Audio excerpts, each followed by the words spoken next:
हरे कृष्ण।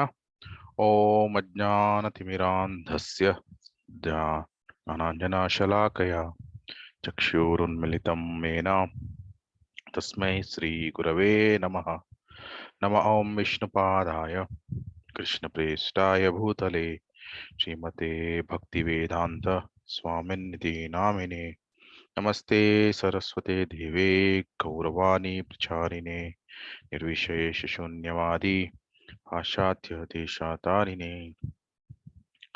जय श्री कृष्ण चैतन्य प्रभु नित्यानंद श्री अद्वैत गदाधर श्रीवासादि गौर भक्तवृंद। हरे कृष्ण कृष्ण कृष्ण हरे हरे, हरे राम राम राम हरे हरे। ಹರೇ ಕೃಷ್ಣ. ಇವತ್ತಿನ ಕ್ಲಾಸಿಗೆ ನಿಮಗೆಲ್ಲರಿಗೂ ಸ್ವಾಗತ. ಇವತ್ತಿನ ಶ್ಲೋಕ ಏನಿದೆ ಇದು ಎರಡನೇ ಸ್ಕಂದ 10ನೇ ಅಧ್ಯಾಯದ 1ನೇ ಶ್ಲೋಕ. 10 ವಿಷಯಗಳು, ಶ್ರೀಮದ್ ಭಾಗವತದ 10 ವಿಷಯಗಳು ಇದರ ಬಗ್ಗೆ. ಓಂ ನಮೋ ಭಗವತೆ ವಾಸುದೇವಾಯ. ಓಂ ನಮೋ ಭಗವತೆ ವಾಸುದೇವಾಯ. ಓಂ ನಮೋ ಭಗವತೆ ವಾಸುದೇವಾಯ. ಶ್ರೀ ಶುಕ ಉವಾಚ ಅತ್ರ ಸರ್ಗೋ ವಿಸರ್ಗಶ್ಚ ಸ್ಥಾನಂ ಪೋಷಣಂ ಮೂತಯಃ ಮನ್ವಂತರೇಶಾನು ಕಥಾ ನಿರೋಧೋ ಮುಕ್ತಿ ಆಶ್ರಯ. ರಿಪೀಟ್ ಮಾಡಿ. ಶ್ರೀ ಶುಕ ಉವಾಚ.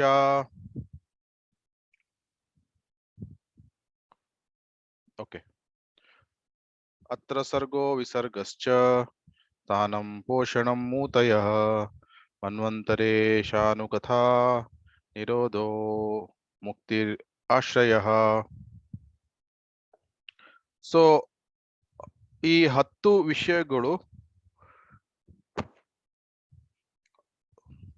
ಯಾವುದು? ಸರ್ಗ ವಿಸರ್ಗ ಸ್ಥಾನಂ ಪೋಷಣಂ ಊತಿ ಮನ್ವಂತರ ಈಶಾನುಕತ ನಿರೋಧ ಮುಕ್ತಿ ಮತ್ತು ಆಶ್ರಯ. ಇದು 10 ವಿಷಯಗಳು. ಶ್ರೀಮದ್ ಭಾಗವತದಲ್ಲಿ ಈ ಬೇರೆ ಬೇರೆ ವಿಷಯಗಳನ್ನು ವಿವರಿಸಲಾಗಿದೆ. ನಾವು ಲಾಸ್ಟ್ ಟೈಮ್ ಸರ್ಗ ವಿಸರ್ಗ ಮತ್ತೆ ಸ್ಥಾನಂ ನೋಡಿದ್ವಿ. ಈಗ ಕೆಲವೊಮ್ಮೆ ಇದನ್ನು ಸ್ವಲ್ಪ ಇನ್ನು ಡೀಟೇಲ್ ಆಗಿ ನೋಡಿ ಇವತ್ತು ಪೋಷಣಂ ಸ್ವಲ್ಪ ನೋಡೋಣ. ಸರ್ಗ ಅಂದ್ರೆ ಏನು? ಯಾರಿಗಾದ್ರೂ ನೆನಪಿದ್ಯಾ?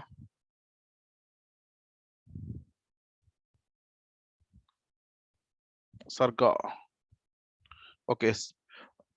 ನಾವು ಈ ಭೌತಿಕ ಲೋಕಕ್ಕೆ ಆಧ್ಯಾತ್ಮಿಕ ಲೋಕದಿಂದ ಬಂದಿದ್ದು ಯಾತಕ್ಕಾಗಿ? ಅಸೂಯೆ, ಮಾತ್ಸರ್ಯ ಭಾವ ಭಗವಂತನ ಬಗ್ಗೆ ಅಂತ. ಸೊ ಕಾಸ್ಲೆಸ್ ಎನ್ವಿ ಅಥವಾ ಕಾಸ್ಲೆಸ್ ಸ್ಟುಪಿಡಿಟಿ ಅಂತ ಹೇಳ್ಬೋದು. ಸೊ ಹಾಗಿದ್ರೆ ಈ ಭೌತಿಕ ಲೋಕ ಇಲ್ಲಿ ನಾವು ಬರ್ಬೇಕಾದ್ರೆ ಇದರ ಸೃಷ್ಟಿ ಆಗ್ಬೇಕು. ಭೌತಿಕ ಲೋಕದ ಸೃಷ್ಟಿ ಆಗ್ಬೇಕು. ಸೊ ಅದಕ್ಕೆ ಪ್ರಾಥಮಿಕ ಸೃಷ್ಟಿ ಏನದನ್ನ ಸರ್ಗ ಅಂತ ಹೇಳ್ತಾರೆ. ಸೊ 24 ಎಲಿಮೆಂಟ್ಸ್, ಮೆಟೀರಿಯಲ್ ಎಲಿಮೆಂಟ್ಸ್ ಏನಿದೆ ಅದನ್ನ ಸೃಷ್ಟಿ ಮಾಡ್ಬೇಕು. ಅದಕ್ಕೆ ಪ್ರಪ್ರಥಮವಾಗಿ 5 ಪಂಚಮಹಾಭೂತಗಳು. ಐದು ಯಾವ್ದದು? ಪಂಚಮಹಾಭೂತಗಳು ಯಾವುದು? ಅರ್ತ್, ಈಥರ್, ವಾಟರ್, ಫೈರ್ ಮತ್ತೆ ಏರ್. ಆಮೇಲೆ 3 ಸಟಲ್ ಎಲಿಮೆಂಟ್ಸ್, ಮನಸ್ಸು, ಬುದ್ಧಿ, ಅಹಂಕಾರ. ಆಮೇಲೆ ಸೆನ್ಸ್ ಆಬ್ಜೆಕ್ಟ್ಸ್, ಇಂದ್ರಿಯ ವಸ್ತುಗಳು. ಆಮೇಲೆ ಇಂದ್ರಿಯಗಳು, ಜ್ಞಾನ ಇಂದ್ರಿಯ, ಕರ್ಮ ಇಂದ್ರಿಯ. ಸೊ ಈ ರೀತಿ 24 ಎಲಿಮೆಂಟ್ಸ್ ಇದನ್ನು ಸೃಷ್ಟಿ ಮಾಡಿದ್ದು ಇದು ಯಾರು? ಭಗವಂತ. ಅವನು ಭಗವಂತ ಸ್ವತಃ ಮಹಾವಿಷ್ಣು. ಅವನು ಈ ವಸ್ತುಗಳನ್ನು ಕ್ರಿಯೇಟ್ ಮಾಡ್ತಾನೆ. ಸೊ ಅದಕ್ಕೆ ಸರ್ಗ ಅಂತ ಹೇಳ್ತಾರೆ. ಸೊ ವಿಸರ್ಗ ಅಂದ್ರೆ ಏನು? ಯಾರು ಹೇಳ್ತೀರಿ? ವಿಸರ್ಗ. ಸೊ ವಿಸರ್ಗ ಅಂದ್ರೆ ಈಗ ಮಹಾವಿಷ್ಣುವಿನ ಅವನು ಶ್ವಾಸವನ್ನು ಬಿಟ್ಟಾಗ ಎಷ್ಟೊಂದು ಅವನ ಚರ್ಮದ ಒಂದೊಂದು ರಂಧ್ರದಿಂದ ಒಂದೊಂದು ಬ್ರಹ್ಮಾಂಡಗಳು ಹೊರಗೆ ಬರ್ತದೆ. ಸೊ ಆ ಒಂದು ಬ್ರಹ್ಮಾಂಡವನ್ನು ತೆಗೆದುಕೊಂಡ್ರೆ ಅವನು ಕರ್ಣೋದಕಶಾಹಿ ವಿಷ್ಣು ಅವನು ಎಕ್ಸ್ಪಾಂಡ್ ಆಗ್ತಾನೆ, ಅಂದ್ರೆ ವಿಸ್ತೃತನಾಗ್ತಾನೆ. ಸೊ ಅದು ಯಾವುದು? ಗರ್ಭೋದಕಶಾಹಿ ವಿಷ್ಣು. ಸೊ ಆ ಗರ್ಭೋದಕಶಾಹಿ ವಿಷ್ಣು ಆ ಅವನ ನಾಭಿಯಿಂದ ಒಂದು ಪದ್ಮ ಕಮಲ ಜನಿಸ್ತದೆ, ಹುಟ್ಟುತ್ತದೆ. ಆ ಕಮಲದ ಮೇಲೆಗಿಂದ ಬ್ರಹ್ಮ ಹುಟ್ಟುತ್ತಾನೆ. ಸೊ ಅವನು ಬ್ರಹ್ಮ ಹುಟ್ಟಿದಾಗ ಅವನಿಗೆ ತಾನು ಯಾತಕ್ಕಾಗಿ ಅವನನ್ನು ಸೃಷ್ಟಿಯಾಗಿದೆ, ಅವನು ಮತ್ತೆ ತಾನು ಏನು ಮಾಡಬೇಕು ಇದರ ಬಗ್ಗೆ ಗೊತ್ತಾಗುವುದಿಲ್ಲ ಅವನಿಗೆ. ಆವಾಗ ಅವನು ಕಮಲದ ಆ ಸ್ಟೆಮ್ ಏನಿದೆ ಅದರಿಂದ ಕೆಳಗೆ ಬಂದು ನೋಡ್ತಾನೆ, ಅಲ್ಲಿ ಗರ್ಭ ಓಷನ್ದು ಅಲೆಗಳು ಕಾಣ್ತದೆ. ಅದಕ್ಕಾಗಿ ಅವನು ಮತ್ತೆ ಮೇಲೆ ಹೋಗ್ತಾನೆ, ಕಮಲದ ಮೇಲೆ ಹೋಗ್ತಾನೆ. ಆವಾಗ ಆ ಕಮಲದ ಮೇಲೆ ಹೋದಾಗ ಅವನಿಗೆ ತಪ ಅಂತ ಹೃದಯದಿಂದ ಒಂದು ಆ ತಪ ಮಾಡುವಂತ ಅದು ರಿವೀಲ್ ಆಗ್ತದೆ ಅವನಿಗೆ. ಆವಾಗ ಅವನು ತಪಸ್ಸನ್ನು ಮಾಡ್ಲಿಕ್ಕೆ ಆರಂಭ ಮಾಡ್ತಾನೆ. ಸೊ ಆಮೇಲೆ ಅವನಿಗೆ ಭಗವಂತ ಈ ಸೃಷ್ಟಿ ಸೆಕೆಂಡರಿ ಕ್ರಿಯೇಷನ್, ಈ 14 ಪ್ಲಾನೆಟರಿ ಸಿಸ್ಟಮ್ ಏನಿದೆ ಅದನ್ನು ಮಾಡ್ಲಿಕ್ಕೆ, ಆಮೇಲೆ ಬೇರೆ ಬೇರೆ ಜೀವಾತ್ಮಗಳು ಇದ್ದಾರೆ, ಅವರ ಆಸೆಗಳ ಪ್ರಕಾರ ಅವರಿಗೆ ದೇಹವನ್ನು ಕೊಡ್ಬೇಕು, ಅದರ ಸೃಷ್ಟಿ ಮಾಡ್ಲಿಕ್ಕೆ. So 84 million species of life. So ಇದನ್ನು ಸೃಷ್ಟಿ ಮಾಡ್ಲಿಕ್ಕೆ ಭಗವಂತ ಬ್ರಹ್ಮನಿಗೆ ಅವನು ಜ್ಞಾನವನ್ನು ನೀಡ್ತಾನೆ. ಸೊ ಆಮೇಲೆ ಬ್ರಹ್ಮ ಅವನು ಈ ಸೃಷ್ಟಿಯ ಆರಂಭ ಮಾಡ್ತಾನೆ, ಅದನ್ನು ಸೆಕೆಂಡರಿ ಕ್ರಿಯೇಷನ್ ಅಂತ ಹೇಳ್ತಾರೆ. ಸೊ ಅದಕ್ಕೆ ವಿಸರ್ಗ ಅಂತ ಹೇಳ್ತೇವೆ. ಸೊ ಈ ಸರ್ಗವನ್ನು 2ನೇ ಸ್ಕಂದ ಮತ್ತೆ 3ನೇ ಸ್ಕಂದದಲ್ಲಿ ವಿವರಿಸಲಾಗಿದೆ. ಆಮೇಲೆ ವಿಸರ್ಗ ಏನಿದೆ 2ನೇ ಸ್ಕಂದ 3ನೇ ಸ್ಕಂದ 4 ಮತ್ತೆ ಫಸ್ಟ್ ಹಾಫ್ ಆಫ್ 5th ಕ್ಯಾಂಟು 5ನೇ ಸ್ಕಂದದಲ್ಲಿ ವಿವರಿಸಲಾಗಿದೆ. ಸೊ ನಾವು ಆಲೋಚನೆ ಮಾಡಬಹುದು, ನಾವು ಯಾತಕ್ಕಾಗಿ ಈ ಟೆಕ್ನಿಕಲ್ ಫಿಲಾಸಫಿಕಲ್ ತುಂಬಾ ತತ್ವಜ್ಞಾನದ ಬಗ್ಗೆ ನಾವು ಈಗ ಡಿಸ್ಕಸ್ ಮಾಡ್ತಾ ಇದ್ದೇವೆ. ನಾವು ಯಾತಕ್ಕಾಗಿ ಭಗವಂತನ ಲೀಲೆಗಳ ಬಗ್ಗೆ ನಾವು ಈ ಡಿಸ್ಕಸ್ ಮಾಡಬಾರ್ದು? ಇದು ಸ್ವಲ್ಪ ಕೆಲವೊಮ್ಮೆ ನಮ್ಗೆ ಅಷ್ಟೊಂದು ಹಿಡಿಸುವುದಿಲ್ಲ ಈ ಟಾಪಿಕ್ ಅಂತ ಈ ರೀತಿ ಕೆಲವೊಬ್ಬರು ಆಲೋಚನೆ ಮಾಡಬಹುದು. ಯಾಕಂದ್ರೆ ಇದು ತುಂಬಾ ಫಿಲಾಸಫಿಕಲ್ ಟೆಕ್ನಿಕಲ್ ಅಂತ ಅನ್ಸ್ಬೋದು. ಆದ್ರೆ ನಾವು ಅರ್ಥ ಮಾಡ್ಕೊಳ್ಬೇಕು ಏನು ಅಂದ್ರೆ, ಭಗವಂತನ ಲೀಲೆಗಳಲ್ಲಿ 2 ವಿಧ. ಸೊ ಅಂದ್ರೆ ಅದನ್ನು ಅಂತರಂಗ ಭಗವಂತನ ಅಂತರಂಗ ಶಕ್ತಿ ಅದರ ಆಧಾರಿತದ ಮೇಲೆ ಆಗಿರುವ ಕೆಲವು ಲೀಲೆಗಳು ಇದೆ. ಆಮೇಲೆ ಭಗವಂತನ ಬಾಹ್ಯ ಶಕ್ತಿ, ಬಹಿರಂಗ ಶಕ್ತಿ ಅದರ ಆಧಾರಿತದ ಮೇಲೆ ಇರುವಂತಹ ಲೀಲೆಗಳು. ಸೊ ಮಹಾವಿಷ್ಣು ಮತ್ತೆ ಗರ್ಭೋದಕಶಾಹಿ ವಿಷ್ಣು ಈ ವಿಸ್ತೃತ ರೂಪ ಏನಿದೆ ಇದು ಭೌತಿಕ ಲೋಕದ ಜೊತೆಗೆ ಕನೆಕ್ಟೆಡ್ ಆಗಿರುವಂತಹ ಅವತಾರಗಳು. ಸೊ ಆದ್ರಿಂದ ನಾವು ಭಗವಂತನ ಲೀಲಾ ಅವತಾರವನ್ನು ಅರ್ಥ ಮಾಡ್ಕೊಳ್ಬೇಕಾದ್ರೆ ನಾವು ಪ್ರಥಮವಾಗಿ ನಾವು ಭಗವಂತನ ಈ ಸೃಷ್ಟಿ ಹೇಗೆ ಅವನು ಸೃಷ್ಟಿಯನ್ನು ರಚಿಸಿದ, ಮತ್ತೆ ಈ ಸೃಷ್ಟಿಯನ್ನು ರಚಿಸಿದ ಉದ್ದೇಶ ಏನು, ಸೊ ಈ ಎಲ್ಲಾ ವಿಷಯಗಳನ್ನು ನಾವು ಪ್ರಥಮವಾಗಿ ಅರ್ಥ ಮಾಡ್ಕೊಳ್ಬೇಕು. ಉದಾಹರಣೆಗೆ ನಾವು ಹೆಚ್ಚಿನ ಜೀವಾತ್ಮಗಳು ಇಂದ್ರಿಯ ತೃಪ್ತಿ ಮಾಡ್ಲಿಕ್ಕೆ ಅವರು ಆಸಕ್ತರಾಗಿ ಇರ್ತಾರೆ. ಸೊ ಈ 2ನೇ ಸ್ಕಂದ 3ನೇ ಸ್ಕಂದದಲ್ಲಿ ನಮ್ಗೆ ಈ ಹೇಗೆ ಇಂದ್ರಿಯ ವಸ್ತುಗಳು ಮತ್ತೆ ಇಂದ್ರಿಯಗಳು ಕ್ರಿಯೇಟ್ ಆಗಿದೆ ಈ ವಿಷಯಗಳ ಬಗ್ಗೆ ಯಾವಾಗ ಆ ಫಿಲಾಸಫಿ ತತ್ವಜ್ಞಾನ ಬರ್ತದೆ ಆವಾಗ ಒಬ್ನು ಡಿಟ್ಯಾಚ್ಮೆಂಟ್, ಸೊ ವಿರಕ್ತಿ ಈ ಭಾವವನ್ನು ಹೊಂದಲಿಕ್ಕೆ ಆರಂಭ ಮಾಡ್ತಾನೆ. ಆವಾಗ ಏನಾಗ್ತದೆ, ಅವನು ಆ ಇಂದ್ರಿಯ ತೃಪ್ತಿಗಳಿಂದ ಅವನು ಮೇಲೆ ಏರ್ಲಿಕ್ಕೆ ಸಾಧ್ಯ ಇದೆ. ಆಮೇಲೆ ಕ್ರಮೇಣನಾಗಿ ಅವನು ಶುದ್ಧೀಕರಣನಾದಾಗ ಅವನು ಭಗವಂತನ ಲೀಲೆಗಳನ್ನು ಅರ್ಥ ಮಾಡ್ಕೊಳ್ಳಿಕ್ಕೆ ಅವನಿಗೆ ಸುಲಭವಾಗ್ತದೆ. ಆದ್ರಿಂದ 2ನೇ ಸ್ಕಂದ 3ನೇ ಸ್ಕಂದ 4ನೇ ಸ್ಕಂದ ಇದರಲ್ಲಿ ಸರ್ಗ ಮತ್ತೆ ವಿಸರ್ಗದ ಬಗ್ಗೆ ಜಾಸ್ತಿ ವಿವರಿಸಲಾಗಿದೆ. ಸೊ ಈ ವಿಷಯವನ್ನು ನಾವು ಪ್ರಥಮವಾಗಿ ಅರ್ಥ ಮಾಡ್ಕೊಳ್ಬೇಕು. ಸೊ ಆಮೇಲೆ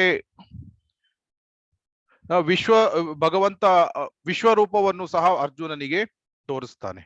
ಸೊ ನಾವು ಈ 14 ಪ್ಲಾನೆಟರಿ ಸಿಸ್ಟಮ್ಸ್ ಗಳನ್ನು ನೋಡಿದ್ರೆ ಅತಲ ಮತ್ತೆ ಪಾತಾಳ, ಈ ಲೋಕಗಳು ಏನಿದೆ ಕೆಳಗಡೆ, ಅದು ಭಗವಂತನ ಕಾಲುಗಳನ್ನು ಫೀಟ್ ಅದನ್ನು ರೆಪ್ರೆಸೆಂಟ್ ಮಾಡ್ತದೆ. ಸ್ವರ್ಗಲೋಕ ಅವನ ಹೃದಯವನ್ನು, ಚೆಸ್ಟ್ ಇದನ್ನು ರೆಪ್ರೆಸೆಂಟ್ ಮಾಡ್ತದೆ. ಆಮೇಲೆ ಸತ್ಯಲೋಕ ಅವನ ತಲೆಯನ್ನು ರೆಪ್ರೆಸೆಂಟ್ ಮಾಡ್ತದೆ. ನದಿಗಳು ಏನು ಅವನ ಈ ರಕ್ತನಾಳ, ಸೊ ಅದನ್ನು ರೆಪ್ರೆಸೆಂಟ್ ಮಾಡ್ತದೆ. ಇದು ಈ ರೀತಿ ವಿಶ್ವರೂಪ, ಇದಕ್ಕೂ ಸೊ ಈ ರೂಪ ಏನಿದೆ, ಸೊ ಇದು ಪ್ರಿಲಿಮಿನರಿ ಸ್ಟೇಜಸ್ ಅಲ್ಲಿ ಭಗವಂತನ ರೂಪ. ಈ ರೀತಿ ಒಬ್ಬನು ಆ ಭಗವಂತನನ್ನು ನೋಡ್ಲಿಕ್ಕೆ ಅಭ್ಯಾಸ ಮಾಡ್ತಾನೆ. ಆದ್ರೆ ಭಕ್ತರಾದವರು ಭಗವಂತನ ದ್ವಿಭುಜ ರೂಪ, ಕೃಷ್ಣನ ಶ್ಯಾಮ ಸುಂದರ ರೂಪ ಅದನ್ನು ನೋಡ್ಲಿಕ್ಕೆ ಇಷ್ಟಪಡ್ತಾರೆ. ಸೊ ಆದ್ರಿಂದ ಭಗವಂತನಿಗೆ ದಿವ್ಯ ಸ್ವರೂಪ ಇದೆ. ಸೊ ಇದು ನಾವು ಅರ್ಥ ಮಾಡ್ಕೊಳ್ಬೇಕು. ಕೆಲವರು ಮಾಯಾವಾದಿಗಳು ಭಗವಂತನಿಗೆ ಅವನು ನಿರಾಕಾರಿ, ಅವನಿಗೆ ಆಕಾರ ಇಲ್ಲ ಅಂತ ಈ ರೀತಿ ಅವರು ವರ್ಣನೆ ಮಾಡ್ತಾರೆ. ಆದ್ರೆ ಅವರಿಗೆ ಸರಿಯಾದ ಜ್ಞಾನ ಇರುವುದಿಲ್ಲ. ಸೊ ಆ ರೀತಿ ಇದೆ. ಸೊ ಅದರಿಂದ ಮೂರನೇ ಸಬ್ಜೆಕ್ಟ್ ಮ್ಯಾಟರ್ ಏನಿದೆ ಅದು ಸ್ಥಾನಂ ಅಂತ ಹೇಳ್ತಾರೆ. ಸ್ಥಾನಂ ಅಂದ್ರೆ ಏನು ಅಂದ್ರೆ ಈ positioning of living entities in different places of planetary systems. So ಈಗ ನಾವು ಈ ಭೌತಿಕ ಲೋಕಕ್ಕೆ ಬಂದಾಗ ಬೇರೆ ಬೇರೆ ಜೀವಾತ್ಮಗಳು ಬೇರೆ ಬೇರೆ ಆಸೆಗಳನ್ನು ಹೊಂದಿದ್ದಾರೆ. ಸೊ ಆ ಆಸೆಗಳನ್ನು ಪೂರೈಸ್ಲಿಕ್ಕಾಗಿ ಭಗವಂತ ಎಲ್ಲ ರೀತಿಯ ಒಂದು ಫೆಸಿಲಿಟೀಸ್ ಗಳನ್ನು ಭಗವಂತ ಕೊಡ್ತಾನೆ. ಆ ಪ್ರೊಟೆಕ್ಷನ್ ಕೊಡ್ತಾನೆ, ಮತ್ತೆ ಅವನು ಎಲ್ಲಾ ಫೆಸಿಲಿಟೀಸ್ ಗಳನ್ನು ಸಹ ಅವನು ಕೊಡ್ತಾನೆ. ಸೊ ಆದ್ರಿಂದ ಈ ಇಂದ್ರಿಯ ತೃಪ್ತಿಗಳನ್ನು ಮಾಡ್ಲಿಕ್ಕೂ ಸಹ ಅವನು ಇಂಡೈರೆಕ್ಟ್ ಆಗಿ ಭಗವಂತ ಅದನ್ನು ಫೆಸಿಲಿಟಿ ಮಾಡ್ತಾನೆ. ಆಮೇಲೆ ಭಕ್ತರನ್ನು ಅವನು ಡೈರೆಕ್ಟ್ ಆಗಿ ನೇರವಾಗಿ ಅವನು ತನ್ನ ಅಧ್ಯಕ್ಷತೆಯಲ್ಲಿ ಅವನು ರಕ್ಷಣೆಯನ್ನು ನೀಡ್ತಾನೆ. ಅವನು ಅದನ್ನು ಸ್ಥಾನಂ ಅಂತ ಹೇಳ್ತಾರೆ. ಸೊ ಈಗ ನಾವು ಭಕ್ತಿ ಸೇವೆಯಲ್ಲೂ ಸಹ 3 ವಿಧಗಳಿವೆ ಅಂತ 3ನೇ ಸ್ಕಂದದಲ್ಲಿ ವಿವರಿಸಿದ್ದಾರೆ. ಸೊ ಭಕ್ತಿ ತಾಮಸಿಕ ರೀತಿಯಲ್ಲಿ ಅಭ್ಯಾಸ ಮಾಡುವುದು, ಭಕ್ತಿ ರಾಜಸಿಕ ರೀತಿಯ ವಿಧದಲ್ಲಿ, ಅಂದ್ರೆ ರಾಜಸಿಕ ಉದ್ದೇಶದಿಂದ ಕೆಲವರು ಬಂದು ಭಕ್ತಿಯನ್ನು ಅಭ್ಯಾಸ ಮಾಡ್ತಾರೆ ಆ ರಾಜಸಿಕ ಮೋಡಲ್ಲಿ. ಉದಾಹರಣೆಗೆ ಧ್ರುವ ಮಹಾರಾಜರು, ಅವರು ಏನು ಆಸೆ ಮಾಡಿದ್ರು ಅಂದ್ರೆ ನನಗೆ ನನ್ನ ಗ್ರೇಟ್ ಗ್ರ್ಯಾಂಡ್ ಫಾದರ್, ಅಜ್ಜ ಅಲ್ಲ ಅಜ್ಜನ ತಂದೆ, ಸೊ ಅವನಿಗಿಂತ ಜಾಸ್ತಿ ದೊಡ್ಡ ನನಗೆ ರಾಜ್ಯ ಬೇಕು ಅಂತ. ಸೊ ಪ್ಯಾಷನ್, ಭಕ್ತಿಯಿಂದ ಮೋಡ್ ಆಫ್ ಪ್ಯಾಷನ್ ಅಂತ ಹೇಳ್ತಾರೆ. ಭಕ್ತಿಯಿಂದ ಮೋಡ್ ಆಫ್ ಇಗ್ನೋರೆನ್ಸ್, ಭಕ್ತಿಯಿಂದ ಮೋಡ್ ಆಫ್ ಪ್ಯಾಷನ್, ಭಕ್ತಿಯಿಂದ ಮೋಡ್ ಆಫ್ ಗುಡ್ನೆಸ್. ಸೊ ಈ ರೀತಿ ಅಭ್ಯಾಸ ಅಂದ್ರೆ ಈಗ ಉದಾಹರಣೆಗೆ 4ನೇ ಸ್ಕಂದದಲ್ಲಿ ನಾವು ನೋಡ್ತೇವೆ, ದಕ್ಷ ಮಹಾರಾಜ ಅವನು ಯಜ್ಞ ಮಾಡ್ಬೇಕಾದ್ರೆ ಯಜ್ಞ ಅಸೆಂಬ್ಲಿಗೆ ಬಂದಾಗ ಎಲ್ರೂ ಎದ್ದು ನಿಲ್ತಾರೆ ಅವನಿಗೆ ಗೌರವವನ್ನು ಕೊಡ್ಲಿಕ್ಕೆ. ಆದ್ರೆ ಲಾರ್ಡ್ ಶಿವ ಅವನು ಎದ್ದು ನಿಲ್ಲುವುದಿಲ್ಲ. ಆವಾಗ ದಕ್ಷ ಮಹಾರಾಜನಿಗೆ ತುಂಬಾ ಸಿಟ್ಟು ಬರ್ತದೆ. ಆಮೇಲೆ ಆ ದಕ್ಷ ಮಹಾರಾಜ ಅವನು ಈ ಶಿವನಿಗೆ ಹೇಳ್ತಾನೆ, ಸ್ವಲ್ಪ ಬೈದ ಹಾಗೆ ಹೇಳ್ತಾನೆ. ಸೊ ಆವಾಗ ನಂದಿ ಮತ್ತೆ ಪುನಃ ಉತ್ತರ ನೀಡ್ತಾನೆ. ಸೊ ಈ ರೀತಿಯಾಗಿ ಆಮೇಲೆ ಆ ಯಜ್ಞ ಸಂಪೂರ್ಣ ನಾಶವಾಗ್ತದೆ. ಆಮೇಲೆ ಕೊನೆಗೆ ಏನಾಗ್ತದೆ, ದಕ್ಷನ ತಲೆಯನ್ನು ಬಿಹೆಡ್ ಮಾಡ್ತಾರೆ ಅವರನ್ನು. ಸೊ ಶಿವನ ಎಲ್ಲ ಗಣಗಳು. ಸೊ ಇದರಿಂದ ನಾವು ಅರ್ಥ ಮಾಡ್ಕೊಳ್ಬಹುದು, ಅಂದ್ರೆ ದಕ್ಷ ಮಹಾರಾಜ ಅವನು ಭಕ್ತನೇ ಆಗಿದ್ದ, ಆದ್ರೆ ಅವನು ಸ್ವಲ್ಪ ಸಪರೇಟಿಸ್ಟ್ ಒಂದು ಭಾವವನ್ನು ಹೊಂದಿದ್ರಿಂದ ಇದನ್ನು ಒಂದು ಸೆನ್ಸ್ ನೋಡಿದ್ರೆ ಇದು ಭಕ್ತಿಯಿಂದ ಮೋಡ್ ಆಫ್ ಇಗ್ನೋರೆನ್ಸ್ ಅಂತ. ಆಮೇಲೆ ಧ್ರುವ ಮಹಾರಾಜನು ಸಹ ಅವನು ಒಂದು ರಿವೆಂಜ್ ತೆಗೆದುಕೊಳ್ಬೇಕು. ನನ್ನ ಸ್ಟೆಪ್ ಮದರ್ ಅವಳು ನನ್ಗೆ ನನ್ನ ತಂದೆಯ ತೊಡೆಯ ಮೇಲೆ ಕೂತ್ಕೊಳ್ಳಿಕ್ಕೆ ಬಿಡ್ಲಿಲ್ಲ. ಆದ್ರಿಂದ ನಾನು ಅವಳಿಗೆ ರಿವೆಂಜ್ ತೆಗೆದುಕೊಳ್ಳಿಕ್ಕಾಗಿ ನನಗೆ ನನ್ನ ಅಜ್ಜನ ತಂದೆ ಅಂದ್ರೆ ಗ್ರೇಟ್ ಗ್ರ್ಯಾಂಡ್ ಫಾದರ್ ಅವನಿಗಿಂತ ದೊಡ್ಡದಾಗಿರುವಂತಹ ರಾಜ್ಯ ಬೇಕು ಅದಕ್ಕಾಗಿ ನಾನು ಭಗವಂತನನ್ನು ನೋಡ್ಬೇಕು ಅಂತ ಅವನು ಆ ಒಂದು ಭಾವದಲ್ಲಿ ಅವನು ಹೋಗಿರ್ತಾನೆ. ಆದ್ರೆ ನಾರದ ಮುನಿಗಳು ಬಂದು ಅವನಿಗೆ ಓಂ ನಮೋ ಭಗವತೆ ವಾಸುದೇವಾಯ ಈ ಮಂತ್ರವನ್ನು ನೀನು ಹೇಳು, ಮಧುಬನಕ್ಕೆ ಹೋಗು, ಅಲ್ಲಿ ಅಷ್ಟಾಂಗ ಯೋಗವನ್ನು ಅಭ್ಯಾಸ ಮಾಡ್ಬೇಕಾದ್ರೆ ಈ ಓಂ ನಮೋ ಭಗವತೆ ವಾಸುದೇವಾಯ ಮಂತ್ರವನ್ನು ನೀನು ಉಚ್ಚಾರಣೆ ಮಾಡು ಅಂತ ಅವರು ಧ್ರುವ ಮಹಾರಾಜನಿಗೆ ಗೈಡ್ ಮಾಡ್ತಾರೆ. ಸೊ ಆ ಆದೇಶದ ಮೇರೆಗೆ ಧ್ರುವ ಮಹಾರಾಜ 6 ತಿಂಗಳಲ್ಲಿ ಭಗವಂತನನ್ನು ನೋಡ್ತಾನೆ. ಸೊ ಇದು ಒಂದು ರೀತಿಯಲ್ಲಿ ನೋಡ್ಬೇಕಾದ್ರೆ ಆರಂಭದಲ್ಲಿ ಇದು ಭಕ್ತಿಯಿಂದ ಮೋಡ್ ಆಫ್ ಪ್ಯಾಷನ್. ಆಮೇಲೆ ಭಕ್ತಿಯಿಂದ ಮೋಡ್ ಆಫ್ ಗುಡ್ನೆಸ್ ಅಂದ್ರೆ ಯಾವುದು? ಪೃಥು ಮಹಾರಾಜ 5ನೇ ಸ್ಕಂದದಲ್ಲಿ ನಾವು ಓದ್ತೇವೆ. ಪೃಥು ಮಹಾರಾಜ ಅವನು ಅಶ್ವಮೇಧ ಯಜ್ಞಗಳನ್ನು ಮಾಡ್ತಾನೆ. ಅಶ್ವಮೇಧ ಯಜ್ಞಗಳನ್ನು ಮಾಡ್ಬೇಕಾದ್ರೆ 99 ಅಶ್ವಮೇಧ ಯಜ್ಞಗಳನ್ನು ಮಾಡ್ತಾನೆ. ಆಮೇಲೆ 100ನೇ ಅಶ್ವಮೇಧ ಯಜ್ಞವನ್ನು ಮಾಡ್ಬೇಕಾದ್ರೆ ಇಂದ್ರನಿಗೆ ಭಯ ಆರಂಭ ಆಗ್ತದೆ. ಸೊ ಅವನು ತನ್ನ ಈ ಕುದುರೆ ಏನಿದೆ ಆ ಕುದುರೆಯನ್ನು ಅವನು ತೆಗೆದುಕೊಂಡು ಹೋಗ್ತಾನೆ, ಕದ್ದುಕೊಂಡು ಹೋಗ್ತಾನೆ. ಆವಾಗ ಪೃಥು ಮಹಾರಾಜನ ಮಗ ಹೋಗಿ ಅದನ್ನು ಎಳೆದುಕೊಂಡು ಬರ್ತಾನೆ. ಸೊ ಈ ರೀತಿ ನಾವು ನೋಡ್ತೇವೆ. ಆಮೇಲೆ ಮತ್ತೆ ಈ ಪದೇ ಈ ರೀತಿ ಎಳೆದುಕೊಂಡು ಬಂದಾಗ ಕೊನೆಗೆ ಪೃಥು ಮಹಾರಾಜ ಇಂದ್ರನನ್ನು ಕೊಲ್ಲಿಕ್ಕಾಗಿ ಬಂದಾಗ ಅವನು ಬೇರೆ ಬೇರೆ ರೀತಿಯ ಸಾಧುಗಳ ವೇಷವನ್ನು ಹಾಕ್ತಾನೆ. ಸೊ ಇದರಿಂದ ಅಪಸಂಪ್ರದಾಯಗಳು ಸಹ ಬರ್ತದೆ. ಸೊ ನಾವು ಇದನ್ನು ನೋಡ್ತೇವೆ. ಆಮೇಲೆ ಏನಾಗ್ತದೆ, ಬ್ರಹ್ಮಾಜಿ ಬರ್ಬೇಕಾಗ್ತದೆ. ಬ್ರಹ್ಮಾಜಿ ಬಂದು ಇಂದ್ರನಿಗೆ ಏನು ಹೇಳುವುದಿಲ್ಲ. ಅವನು ಇಂದ್ರ ಕುದುರೆಯನ್ನು ಕದ್ದಿದ್ರು ಸಹ ಇಂದ್ರನಿಗೆ ಏನು ಹೇಳುವುದಿಲ್ಲ. ಆದ್ರೆ ಪೃಥು ಮಹಾರಾಜರಿಗೆ ಹೇಳ್ತಾರೆ, ಧರ್ಮವನ್ನು ರಕ್ಷಣೆ ಮಾಡ್ಲಿಕ್ಕಾಗಿ ನೀನು ಈ 100ನೇ ಅಶ್ವಮೇಧ ಯಜ್ಞವನ್ನು ನೀನು ಮಾಡಬೇಡ ಅಂತ. ಆವಾಗ ಪೃಥು ಮಹಾರಾಜ ಒಪ್ಪುತ್ತಾನೆ. ಸೊ ಆಮೇಲೆ ವಿಷ್ಣು ಸಹ ಬರ್ತಾನೆ. ವಿಷ್ಣುವಿನ ಸೈಡ್ ಅಲ್ಲಿ ಇಂದ್ರ ಇರ್ತಾನೆ. ಸೊ ಆವಾಗ ವಿಷ್ಣು ಸಹ ಅವನು ತನ್ನ ಆಶೆಯನ್ನು ಹೇಳ್ತಾನೆ. ಏನು ಅಂದ್ರೆ, ನೀನು 99 ಅಶ್ವಮೇಧ ಯಜ್ಞಗಳನ್ನು ಮಾಡಿದ್ದೀಯಾ, ಈ ಒಂದು 100ನೇ ಯಜ್ಞವನ್ನು ನೀನು ಮಾಡಬೇಡ ಅಂತ. ಅವಾಗ ಪೃಥು ಮಹಾರಾಜ ಇದಕ್ಕೆ ಒಪ್ಪುತ್ತಾನೆ. ಆಮೇಲೆ ಅವನು 100ನೇ ಅಶ್ವಮೇಧ ಯಜ್ಞವನ್ನು ಅವನು ಮಾಡುವುದಿಲ್ಲ. ಸೊ ಇದರಿಂದ ನಾವು ಅರ್ಥ ಮಾಡ್ಕೊಳ್ಬಹುದು, ಪೃಥು ಮಹಾರಾಜ ಭಗವಂತನ ಆಸೆಯ ಪ್ರಕಾರ ಅವನು ಆಕ್ಟ್ ಮಾಡಿದ. ಸೊ ಆದ್ರಿಂದ ಇದು ಭಕ್ತಿಯಿಂದ ಮೋಡ್ ಆಫ್ ಗುಡ್ನೆಸ್. ಸೊ ಈ ರೀತಿ ನಾವು ಮತ್ತೆ ಬೇರೆ ಪಾಸ್ಟ್ ಟೈಮ್ಸ್ ಲೀಲೆಗಳಲ್ಲಿ ಸಹ ನೋಡ್ತೇವೆ. ಭರತ ಮಹಾರಾಜ ಅವನು ಜಿಂಕೆಗೆ ಅಟ್ರಾಕ್ಟ್ ಆಗ್ತಾನೆ. ಅವನು ಭಾವ ಸ್ಟೇಜ್ ಅಲ್ಲಿ ಇದ್ರೂ ಸಹ ಆ ಜಿಂಕೆ ಮರಿಗೆ ಅಟ್ರಾಕ್ಟ್ ಆಗಿ ಮರಣ ಕಾಲದಲ್ಲಿ ಜಿಂಕೆಯ ನೆನಪನ್ನು ಮಾಡಿ ಮುಂದಿನ ಜನ್ಮದಲ್ಲಿ ಜಿಂಕೆ ಆಗ್ತಾನೆ. ಸೊ ಆಮೇಲೆ ಆ ಜಿಂಕೆಯ ನಂತರದ ಜನ್ಮ ಏನಿದೆ ಅದು ಜಡಭರತ ಆಗ್ತಾನೆ. ಆವಾಗ ರಹುಗುಣ ರಾಜನಿಗೆ ಅವನು ಈ ಇನ್ಸ್ಟ್ರಕ್ಷನ್ಸ್ ಗಳನ್ನು ಕೊಡ್ತಾನೆ.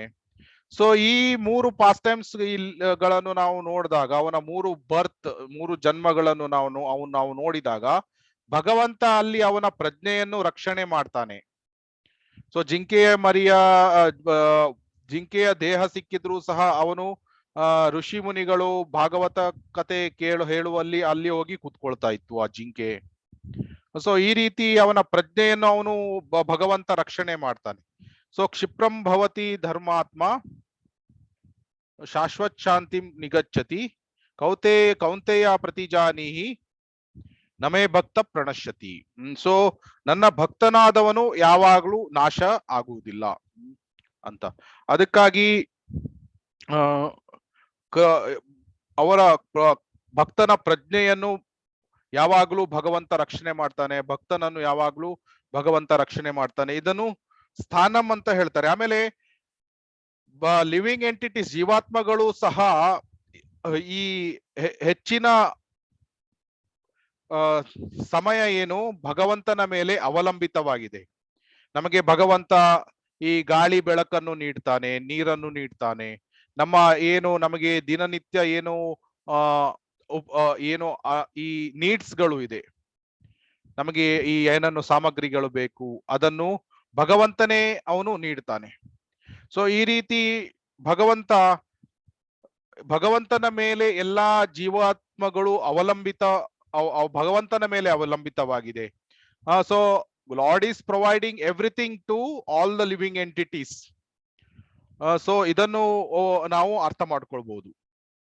ಸೊ ಆದ್ರಿಂದ ನಮ್ಮ ಆಸೆಗಳು ಬೇರೆ ಬೇರೆ ಇದ್ರೂ ಸಹ ನಮ್ಮ ಆಸೆಗಳ ಪ್ರಕಾರ ನಾವು ಹೇಗೆ ಆಕ್ಟ್ ಮಾಡ್ತೀವಿ ಅದರ ಪ್ರಕಾರ ನಮಗೆ ಬೇರೆ ಬೇರೆ ಗ್ರಹಗಳಲ್ಲಿ ಬೇರೆ ಬೇರೆ ಸ್ಥಾನಗಳಲ್ಲಿ ಬೇರೆ ಬೇರೆ ಜನ್ಮ ಸಿಗ್ತದೆ. ಸೊ ಅದಕ್ಕಾಗಿ 5ನೇ ಸ್ಕಂದದಲ್ಲಿ 14 ಪ್ಲಾನೆಟರಿ ಸಿಸ್ಟಮ್ಸ್ ಅದರ ಬಗ್ಗೆ ವಿವರಣೆ ನೀಡಲಾಗಿದೆ. ಸೊ ಅತಲ, ಸುತಲ, ರಸತಲ, ತಲಾತಲ, ಮಹಾತಲ, ಪಾತಾಳ, ಈ ರೀತಿ ಲೋವರ್ ಪ್ಲಾನೆಟರಿ ಸಿಸ್ಟಮ್. ಆಮೇಲೆ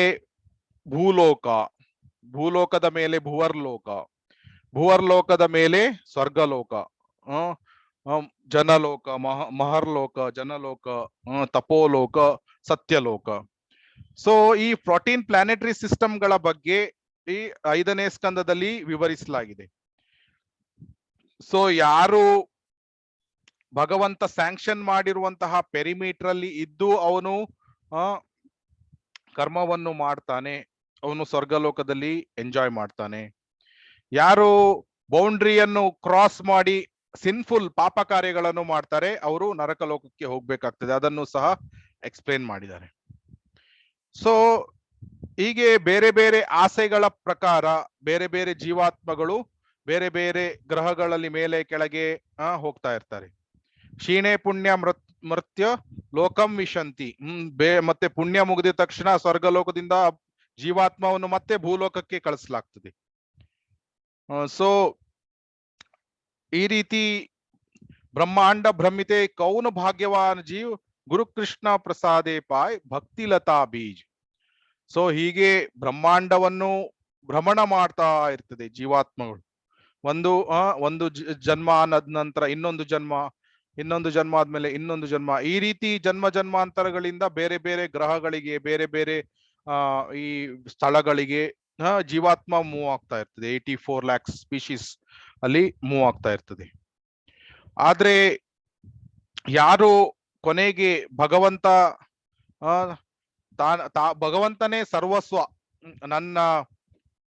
ನಾನು ಭಗವಂತನ ಬಗ್ಗೆ ಅವನ ಬಗ್ಗೆ ಚಿಂತನೆ ಮಾಡ್ಬೇಕು, ಅವನಿಗೆ ಸೇವೆಯನ್ನು ಮಾಡ್ಬೇಕು, ಭಕ್ತಿ ಸೇವೆಯನ್ನು ಮಾಡ್ಬೇಕು, ಅವನಿಗೆ ನಾನು ಪ್ರೀತಿ ಪ್ರೇಮವನ್ನು ಮಾಡ್ಬೇಕು, ಈ ಕನ್ಕ್ಲೂಷನ್ಗೆ ಬಂದಂತಹ ಜೀವಾತ್ಮಗಳು ಭಕ್ತಿ ಸೇವೆಯನ್ನು ಅವರು ಆ ಜೀವಾತ್ಮಗಳು ಅಡಾಪ್ಟ್ ಮಾಡ್ಕೊಳ್ತಾರೆ. ಸೊ ಇದನ್ನು ಸ್ಥಾನಂ ಅಂತ ಹೇಳ್ತಾರೆ. ಇದು ಮೂರನ್ನು ನಾವು ಲಾಸ್ಟ್ ಟೈಮ್ ನೋಡಿದ್ದೇವೆ. ಇವತ್ತು ಇನ್ನೊಂದನ್ನು ನೋಡೋಣ, ಪೋಷಣಂ ಅಂದ್ರೆ ಏನು? Protection provided by the lord ಅಥವಾ protection afforded by the lord. ಅಂದ್ರೆ ಭಗವಂತ, ಈಗ ಕೆಲವೊಮ್ಮೆ ಭಕ್ತರು ತಮ್ಮ ಸ್ಥಾನದಿಂದ ಫಾಲ್ ಡೌನ್ ಆಗ್ತಾರೆ. ಅಂದ್ರೆ ಫಾಲ್ ಡೌನ್ ಅಂದ್ರೆ ಕೆಲವೊಮ್ಮೆ ಅವರು ಕೆಲವು ಅಪ್ಪಿತಪ್ಪಿ ಏನೋ ಒಂದು ಪಾಪ ಕಾರ್ಯಗಳನ್ನು ಮಾಡಬಹುದು. ಸೊ ಉದಾಹರಣೆಗೆ ಅಜಾಮಿಲ. ಸೊ ಅಜಾಮಿಲ ಏನಿದ್ದಾನೆ, ಅವರು ಈ ಬ್ರಾಹ್ಮಣನಾಗಿದ್ದ ಅವನು ಆ ರಿಚುವಲ್ಸ್ ಗಳನ್ನು ಮಾಡ್ತಾ ಇದ್ದ. ಒಂದು ದಿನ ಅವನು ಈ ಕಾಡಿಗೆ ಹೋದಾಗ ಅವನು ನೋಡ್ತಾನೆ, ಯಾವ ಸೀನು, ಒಂದು ದೃಶ್ಯವನ್ನು ನೋಡ್ತಾನೆ. ಒಬ್ಳು ವೇಶ್ಯೆ ಶೂದ್ರ ಮನುಷ್ಯನೊಂದಿಗೆ ಅವಳು ಆಲಿಂಗನ ಮಾಡಿರ್ತಾಳೆ. ಅವಳ ವಸ್ತ್ರ ಸರಿಯಾಗಿ ಅದು ನಿಂತಿರುವುದಿಲ್ಲ. ಸೊ ಈ ದೃಶ್ಯವನ್ನು ನೋಡಿ ಅಜಾಮಿಲನಿಗೆ ಅವನಿಗೆ ಡಿಸ್ಟರ್ಬ್ ಆಗ್ತದೆ. ಆಮೇಲೆ ಅವನು ವಿಚಲಿತನಾಗಿ ವೈಶ್ಯೆಗೆ ಮದುವೆಯಾಗಿ ಆಮೇಲೆ ಎಲ್ಲಾ ರೀತಿಯ ಪಾಪ ಕಾರ್ಯಗಳನ್ನು ಅವನು ಮಾಡ್ತಾನೆ ಅಜಾಮಿಲ. ಸೊ ಆದ್ರೂ ಸಹ ಅವನು ಕೊನೆಗೆ ಅವನು ತನ್ನ ಮೃತ್ಯು ಕಾಲ ಬಂದಾಗ ಅವನಿಗೆ ಸಣ್ಣ ಹುಡುಗ ಇರ್ತಾನೆ ನಾರಾಯಣ ಅಂತ. ಸೊ ಅವನಿಗೆ ಆ ಯಮದೂತರು ಬಂದು ಅವನಿಗೆ ಎಳೆದುಕೊಂಡು ಹೋಗ್ಬೇಕಾದ್ರೆ ಅವನಿಗೆ ತುಂಬಾ ಹೆದರಿಕೆಯಾಗಿ ಅವನು ನಾರಾಯಣ ಅಂತ ಕೂಗ್ತಾನೆ. ಸೊ ಆ ನಾರಾಯಣ ಅಂತ ಕೂಗಿದಾಗ ಇಮಿಡಿಯೇಟ್ ತಕ್ಷಣವೇ ಅಲ್ಲಿ ಇವರು ವಿಷ್ಣು ದೂತರು ಬರ್ತಾರೆ. ಆಮೇಲೆ ಸ್ಟಾಪ್ ಅಂತ ಹೇಳಿ ನಿಲ್ಲಿಸಿ ಅಂತ ಆ ಯಮದೂತರನ್ನು ಅವರು ತಡೆ ಹಿಡಿತಾರೆ. ಸೊ ಈ ರೀತಿ ಆದಾಗ ಅಜಾಮಿಲ ನೋಡ್ತಾನೆ ಯಮದೂತ ಮತ್ತೆ ವಿಷ್ಣು ದೂತರ ನಡುವೆ ನಡೆಯುವಂತಹ ಆ ಸಂಭಾಷಣೆಯನ್ನು ಕೇಳ್ತಾನೆ. ಸೊ ಈ ರೀತಿ ಅವನು ಜೀವನದ ಉದ್ದಕ್ಕೂ ಅವನು ಪಾಪಗಳನ್ನು ಮಾಡಿದ್ದ. ಆದರೆ ಭಗವಂತನ ನಾಮ ಅದು ಅವನು ನಾರಾಯಣನಿಗೆ ಹೇಳಿದ್ದಲ್ಲ, ತನ್ನ ಮಗನನ್ನು ಕರೀಲಿಕ್ಕಾಗಿ ಹೇಳಿರ್ತಾನೆ. ಆದ್ರೂ ಈ ನಾರಾಯಣ ಅಂತ ಹೆಲ್ಪ್ಲೆಸ್ಲಿ ಅವನು ಕರೆದಿರ್ತಾನೆ. ಸೊ ಆದ್ರಿಂದ ಈ ನಾಮಾಭಾಸ ಈ ಹೆಸರನ್ನು ಅಂದ್ರೆ ಅಪರಾಧದಿಂದ ಹೆಸರನ್ನು ತೆಗೆದುಕೊಂಡಿರುವುದಿಲ್ಲ. ಸೊ ನಾಮಾಭಾಸ ಈ ಹೆಸರನ್ನು ಹೋಲಿ name, chanting the Holi name, ದಿವ್ಯ ನಾಮಗಳನ್ನು ಜಪ ಮಾಡಿರುವುದರಿಂದ ಅವನಿಗೆ 2ನೇ ಚಾನ್ಸ್ ಅನ್ನು ಕೊಡಲಾಗ್ತದೆ. ಸೊ ಮತ್ತೆ ಹರಿದ್ವಾರಕ್ಕೆ ಹೋಗಿ ಅವನು ಭಕ್ತಿ ಸೇವೆಯನ್ನು ಅಭ್ಯಾಸ ಮಾಡ್ತಾನೆ. ಸೊ ಈ ಪಾಸ್ಟ್ ಟೈಮ್ ಇಂದ ನಾವು ಅರ್ಥ ಮಾಡ್ಕೊಳ್ಬಹುದು ಹೇಗೆ ಭಗವಂತ ಅವನು ತನ್ನ ಭಕ್ತರನ್ನು ಅವನು ಯಾವಾಗ್ಲೂ ರಕ್ಷಿಸ್ತಾನೆ. ಅಂದ್ರೆ ಅಜಾಮಿಲ ಭಕ್ತನಾಗಿ ಇರಲೇ ಇರಬಹುದು, ಆದ್ರೆ ಅವನು ಮೊದಲು ಬ್ರಾಹ್ಮಣನಾಗಿದ್ದಾಗ ಏನೋ ಒಂದು ಅಲ್ಪ ಸ್ವಲ್ಪ ಅಭ್ಯಾಸ ಮಾಡಿದ್ದ.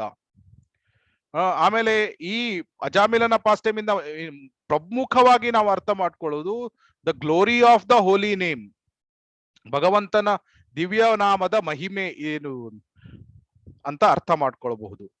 ಯಾಕೆಂದ್ರೆ ಅಜಾಮಿಲ ಅವನು ನಾರಾಯಣನಿಗೆ ಕರೀಲಿಲ್ಲ, ತನ್ನ ಮಗನಿಗೆ ಕರೆದಾಗಲೇ ವಿಷ್ಣು ದೂತರು ಬಂದ್ರು. ಹಾಗಿದ್ರೆ ಒಬ್ಬನು ನಿಜವಾಗಿ ನಾರಾಯಣನಿಗೆ ಕರೆದ್ರೆ ಎಷ್ಟು ಎಫೆಕ್ಟಿವ್ ಆಗಿರ್ತದೆ.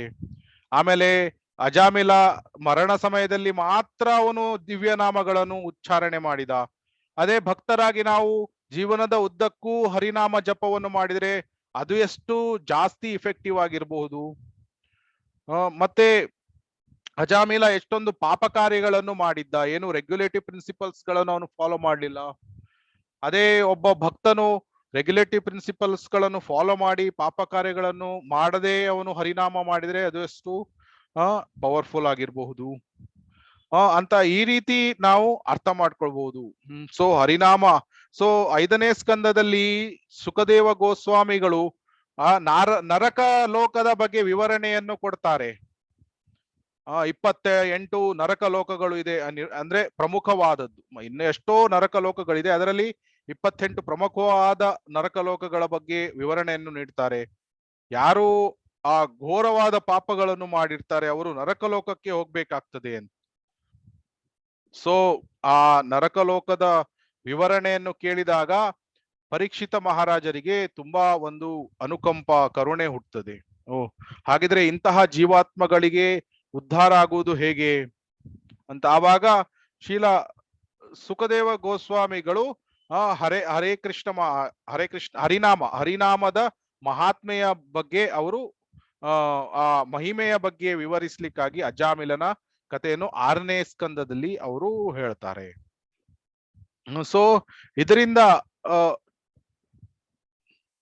ನಾವು ಹರಿನಾಮದ ಮಹಿಮೆಯನ್ನು ನಾವು ಅರ್ಥ ಮಾಡ್ಕೊಳ್ಬಹುದು. ಸೊ ಆಮೇಲೆ ನಾವು ನೋಡ್ತೇವೆ ಹೇಗೆ ಭಗವಂತ ದ್ರೌಪದಿ ವಸ್ತ್ರಾಪಹರಣ ಆಗ್ಬೇಕಾದ್ರೆ ಅವನು ಅನ್ಲಿಮಿಟೆಡ್ ಸೀರೆ ದ್ರೌಪದಿಗೆ ನೀಡ್ತಾನೆ. ಅಲ್ಲಿ ದ್ರೌಪದಿಯ ರಕ್ಷಣೆಯನ್ನು ಅವನು ಮಾಡ್ತಾನೆ. ಆಮೇಲೆ ಹೆಜ್ಜೆ ಹೆಜ್ಜೆಗೂ ಸಹ ಪಾಂಡವರನ್ನು ಅವನು ರಕ್ಷಿಸ್ತಾನೆ. ಆಮೇಲೆ ಕುರುಕ್ಷೇತ್ರ ಯುದ್ಧದಲ್ಲಿ ಅರ್ಜುನನ್ನು ಗೆಲ್ಲುವ ಹಾಗೆ ಅವನು ಎಲ್ಲಾ ರೀತಿಯ ಸಹಾಯವನ್ನು ಮಾಡ್ತಾನೆ. ಅವನು ಅಸ್ತ್ರಶಸ್ತ್ರವನ್ನು ಎತ್ತುವುದಿಲ್ಲ, ಆದ್ರೂ ಸಹ ಪಾಂಡವರು ಅವರ ಬಳಿ ಕೇವಲ 7 ಅಕ್ಷೋಹಿಣಿ ಸೈನ್ಯ ಇರ್ತದೆ, ಆದ್ರೆ ಕೌರವರ ಬಳಿ 11 ಅಕ್ಷೋಹಿಣಿ ಸೈನ್ಯ ಇರ್ತದೆ. ಆದ್ರೆ ಕೃಷ್ಣ ಪಾಂಡವರ ಪರವಾಗಿ ಇದ್ದಿದ್ರಿಂದ ಕೊನೆಗೆ ಪಾಂಡವರು ಗೆಲ್ತಾರೆ. ಸೊ ಇದರಿಂದ ನಾವು ಅರ್ಥ ಮಾಡ್ಕೊಳ್ಬಹುದು, ಭಗವಂತ ಎಲ್ಲಿದ್ದಾನೆ, ಕೃಷ್ಣ ಎಲ್ಲಿದ್ದಾನೆ, ಅಲ್ಲಿ ಲಕ್ಷ್ಮೀದೇವಿ ಸಹ ಇರ್ತಾಳೆ. ಸೊ ಅಲ್ಲಿ ಗೆಲುವು ಯಾವಾಗ್ಲೂ ಖಂಡಿತವಾಗಿ ಇದ್ದೇ ಇರ್ತದೆ. ಸೊ ಆಮೇಲೆ ಕೃಷ್ಣನ ಭಕ್ತ ಅವನು ಎಂದಿಗೂ ನಾಶ ಆಗುವುದಿಲ್ಲ. ಯಾಕೆಂದ್ರೆ ಕೃಷ್ಣ ಅವನು ಈ ಏನು ಅಸ್ತ್ರ ಶಸ್ತ್ರವನ್ನು ಎತ್ತುವುದಿಲ್ಲ ಅಂತ ಅವನು ತಗೊಂಡಿರ್ತಾನೆ. ಆದ್ರೆ ಯಾವಾಗ ಭೀಷ್ಮ ಪಿತಾಮಹ ಅವನು ಒಂದು ದಿನ ತುಂಬಾ ಫೆರೋಷಿಯಸ್ ಆಗಿ ಯುದ್ಧ ಮಾಡ್ತಾನೆ, ಆಮೇಲೆ ಅರ್ಜುನನ ರಥವನ್ನು ಮುರಿದು ಬಿಡ್ತಾನೆ. ಆಮೇಲೆ ಆವಾಗ Bhishma Pitamah is about to kill Arjuna. ಆವಾಗ ಕೃಷ್ಣ ಅವನು ಆ ರಥದ ಚಕ್ರವನ್ನು ಎತ್ತಿ ತನ್ನದೇ ಆ ಶಪಥವನ್ನು ಬ್ರೇಕ್ ಮಾಡಿ ಅರ್ಜುನನ ರಕ್ಷಣೆಯನ್ನು ಮಾಡ್ತಾನೆ. ಆವಾಗ ಆ ಚಕ್ರವನ್ನು ಹಿಡಿದು ಭೀಷ್ಮದೇವನಿಗೆ ಅಟ್ಯಾಕ್ ಮಾಡ್ಲಿಕ್ಕೆ ಹೋಗ್ತಾನೆ. ಆವಾಗ ಅರ್ಜುನ ಭೀಷ್ಮದೇವರ ಕಾಲನ್ನು ಹಿಡಿದು, ಇಲ್ಲ ನೀನು ನಿನ್ನ ಮಾತನ್ನು ಮುರಿಲಿಕ್ಕೆ ಹೋಗ್ಬೇಡ ಅಂತ ಅವನ ಕಾಲನ್ನು ಗಟ್ಟಿಯಾಗಿ ಅರ್ಜುನ ಹಿಡಿತಾನೆ. ಸೊ ಇದರ ಈ ಲೀಲೆಯಿಂದ ನಾವು ಅರ್ಥ ಮಾಡ್ಕೊಳ್ಬಹುದು ಏನು ಅಂದ್ರೆ, ಭಗವಂತ ತನ್ನ ಭಕ್ತರ ರಕ್ಷಣೆಗಾಗಿ ತನ್ನದೇ ಮಾತನ್ನು ಸಹ ಮುರಿದು, ಅಂದ್ರೆ ಬೇರೆಯವರು ಏನು ಹೇಳಿದ್ರು, ತನ್ನ ಬಗ್ಗೆ ಹೇಳಿದ್ರು ಪರವಾಗಿಲ್ಲ, ಅದನ್ನು ಕೇಳಿಸ್ಕೊಳ್ಳಿಕ್ಕೂ ಭಗವಂತ ತಯಾರಾಗಿದ್ದಾನೆ. ಆದ್ರೆ ಖಂಡಿತವಾಗಿ ಭಕ್ತರ ರಕ್ಷಣೆಯನ್ನು ಅವನು ಮಾಡ್ತಾನೆ. ಅವಶ್ಯ ರಕ್ಷಿಬೇ ಕೃಷ್ಣ. ಸೊ ಈ ಒಂದು ಫೇತ್, ಈ ವಿಶ್ವಾಸವನ್ನು ಒಬ್ನು ಹೊಂದಿರಬೇಕು. ಸೊ ಆಮೇಲೆ ಇನ್ನು ಇದು ನಾಲ್ಕನೇದು ಪೋಷಣಂ. ಇದನ್ನು ಪೋಷಣಂ ಅಂತ ಹೇಳ್ತಾರೆ. ಇದನ್ನು ಪ್ರಮುಖವಾಗಿ 6ನೇ ಸ್ಕಂದದಲ್ಲಿ ವಿವರಿಸಲಾಗಿದೆ. ಸೊ ಅಂದ್ರೆ ಬೇಸಿಕಲಿ ಏನು ಅಂದ್ರೆ, ಈಗ ಆಕ್ಸಿಡೆಂಟಲಿ ಭಕ್ತರು ಏನಾದ್ರೂ ಅಪರಾಧಗಳನ್ನು ಮಾಡಿದ್ರೆ, ಸಣ್ಣ ಸಣ್ಣ ಅಪರಾಧ ಅಥವಾ ಏನಾದ್ರೂ ತಪ್ಪುಗಳನ್ನು ಮಾಡಿದರೆ, ಸ್ವಲ್ಪ ಆಚೆ ಈಚೆ ಪಾಪ ಕಾರ್ಯಗಳು ಆಗಬಹುದು, ಗೊತ್ತಿದ್ದೋ ಗೊತ್ತಿಲ್ಲದೆ ಈ ರೀತಿ ಸ್ವಲ್ಪ ಪತನ ಹೊಂದುವ ಸಾಧ್ಯತೆಗಳು ಇದ್ರೆ, ಆ ಭಗವಂತ ಅವನು ಭಕ್ತರ ರಕ್ಷಣೆಯನ್ನು ಅವನು ಮಾಡ್ತಾನೆ. ಸೊ ಇದನ್ನು ಪೋಷಣಂ ಅಂತ ಹೇಳ್ತಾರೆ. ಆಮೇಲೆ ಮುಂದಿನ ಕ್ಲಾಸ್ ಅಲ್ಲಿ ನಾವು ನೋಡೋಣ ಊಟಿ, ಮನ್ವಂತರ, ಈಶಾನುಕಥ, ನಿರೋಧ, ಮುಕ್ತಿ, ಆಶ್ರಯ. ಸೊ ಇನ್ನು 6 ವಿಷಯಗಳು ಇದೆ. ಸೊ ಇದನ್ನು ಮುಂದಿನ ಕ್ಲಾಸ್ಗಳಲ್ಲಿ ನಾವು ನೋಡೋಣ. ಸೊ ಇನ್ನೊಂದು ಸ್ವಲ್ಪ ಸಮಯದಲ್ಲಿ ಇದು ಲಾಗೌಟ್ ಆಗ್ಬೋದು, ಮತ್ತೆ ಲಾಗಿನ್ ಆಗೋದು ಏನು ಬೇಕಾಗುದಿಲ್ಲ. ಯಾರಿಗಾದ್ರೂ ಏನಾದ್ರೂ ಪ್ರಶ್ನೆ ಇದೆಯಾ?